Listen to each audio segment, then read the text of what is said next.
failure anyway?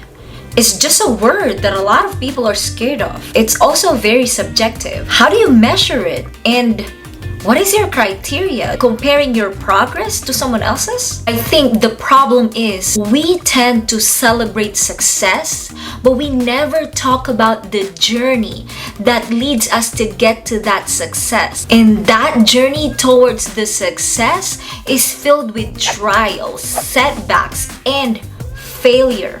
But the reality is it happens to everyone.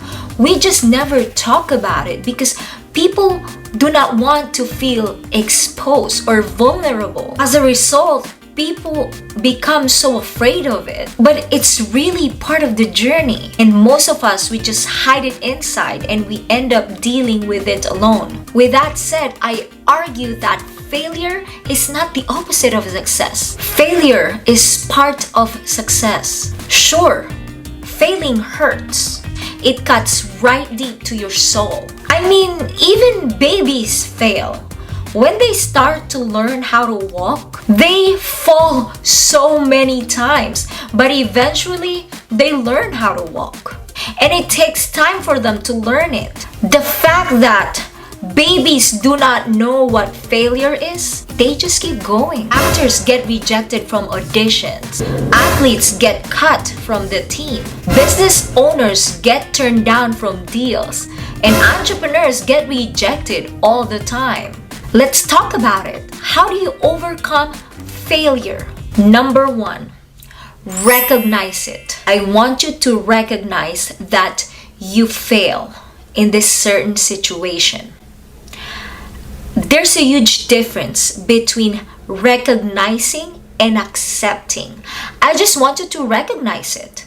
I do not want you to accept it. I do not want you to accept that the failure is you. You need to separate it from yourself. By recognizing it, yes, this situation has failed. Number two, distance yourself from that failure. There is nothing you can do to change the situation. This is very important because you have to let your emotions subside before you get to the third and fourth steps. While you distance yourself from it, talk to a friend, vent your heart out, walk outside, exercise, binge watch your favorite movies, play video games. Forget about it. Do something that makes you happy. Once those emotions go away, that's when you can be at the right state of mind to be more logical and go to step 3. Figure out what causes the failure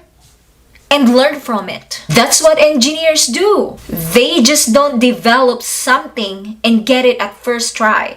They do a lot of trial and errors until they get to it. Why did you fail the test? Were you overwhelmed? Did you study at the last minute? Did you procrastinate? Did you miss a lot of classes? Understand it and develop a better plan to be better at it. Number 4, you need to bounce back and use that failure for your leverage. Try again and keep going. I mean, when you die in a video game, do you stop playing entirely? No, right? You keep trying. Most of the time, failure is presented to you to test your character or if you can really make it to the top. And if you decide to just stop there, then you literally just failed the test.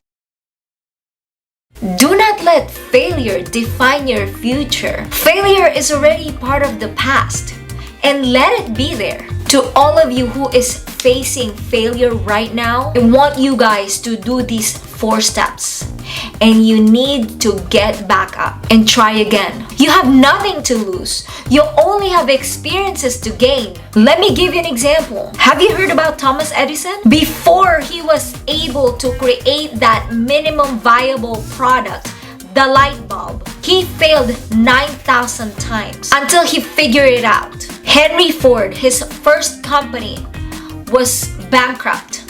And now, Ford Motor Company is one of the most successful company in the automotive industry. They have all failed, but they keep going. And again, You do not have anything to lose. You just have experiences to gain. Failure gives you knowledge on what to do and what to be better at the next time. Failure builds your resiliency. It also gives you personal growth. Last but not the least, it adds value to your personal life. Because life is about a collection of experiences. That's what makes us of who we are today. And my friends, before I end this video, I would like to ask you a very important and thought-provoking question that I want you to answer for yourself. Which one is greater?